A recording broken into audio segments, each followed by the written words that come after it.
যুদ্ধবিরতি লঙ্ঘন করে গাজায় একের পর এক হামলার ঘটনা ঘটিয়ে চলছে ইসরায়েলি বাহিনী। এতে ক্ষুব্ধ প্রতিক্রিয়া জানিয়েছেন যুক্তরাষ্ট্রের প্রেসিডেন্ট ডোনাল্ড ট্রাম্প।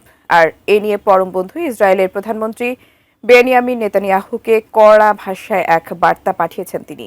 কি সেই বার্তা, বিস্তারিত জানাচ্ছেন জান্নাতুন নাহার জেরি।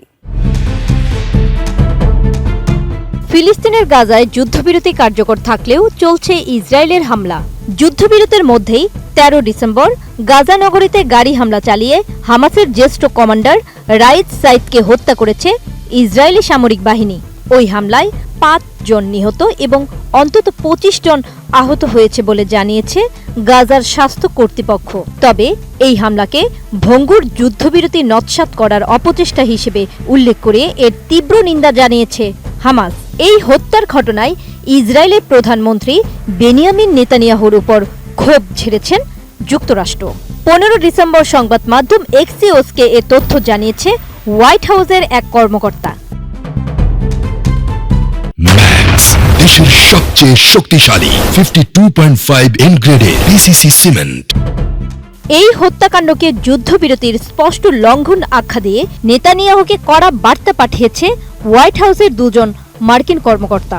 যুদ্ধবিরতির দ্বিতীয় ধাপ এবং ইসরায়েলের সম্প্রসারণবাদী নীতি নিয়ে ট্রাম্প প্রশাসন এবং নেতানিয়াহু সরকারের মধ্যে অস্বস্তি ক্রমেই বাড়ছে।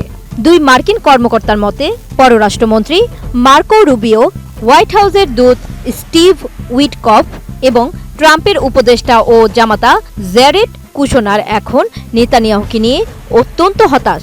কারণ হামলার আগে ইসরায়েল সরকার যুক্তরাষ্ট্রকে বিষয়টি জানায়নি বা কোনো পরামর্শও করেনি। হোয়াইট হাউস থেকে পাঠানো বার্তায় নেতানিয়াহুকে জানানো হয়, তিনি যদি নিজের সুনাম নষ্ট করতে চান এবং দেখাতে চান যে তিনি চুক্তি মানেন না, তবে সেটি তার বিষয়। কিন্তু প্রেসিডেন্ট ট্রাম্প যেহেতু গাজায় চুক্তির মধ্যস্থতা করেছেন, সেক্ষেত্রে যুক্তরাষ্ট্র তার সুনাম নষ্ট হতে দেবে না। ইসরায়েলের ভাষ্য অনুযায়ী ২০২৩ সালের ৭ অক্টোবর ইসরায়েলে চালানো হামলার অন্যতম পরিকল্পনাকারী ছিলেন সাইদ। অক্টোবরে গাজায় যুদ্ধবিরতি কার্যকর হওয়ার পর থেকে হামাসের কোনো শীর্ষ নেতাকে লক্ষ্য করে এটিই ছিল সবচেয়ে আলোচিত হত্যাকাণ্ড। যুক্তরাষ্ট্রের মতে, এসব অপ্রয়োজনীয় হামলা চালিয়ে আরব দেশগুলোকে ইসরায়েল ক্ষুব্ধ করে তুলছে। নেতানিয়াহুকে জানানো হয় যে গত ২ বছরে নেতানিয়াহু নিজেকে বিশ্বমহলে একাকী করে তুলেছে। আব্রাহাম চুক্তির পর সংযুক্ত আরব আমিরাত কেন তাকে সফরের আমন্ত্রণ জানায়নি কিংবা মিশরের প্রেসিডেন্ট কেন দেখা করতে অনীহা প্রকাশ করেছেন, সেটি নেতানিয়াহুকে ভেবে দেখতে বলা হয়েছে। ট্রাম্প প্রশাসনের পরিষ্কার বার্তা, ইসরায়েল যদি এমন আচরণ অব্যাহত রাখে এবং যুদ্ধবিরতির লঙ্ঘন করে, তবে আব্রাহাম চুক্তির পরিধি বাড়াতে যুক্তরাষ্ট্র আর তাদের মূল্যবান সময় নষ্ট করবে না। জান্নাতুন Nahar Jerry, desk report, ATN news.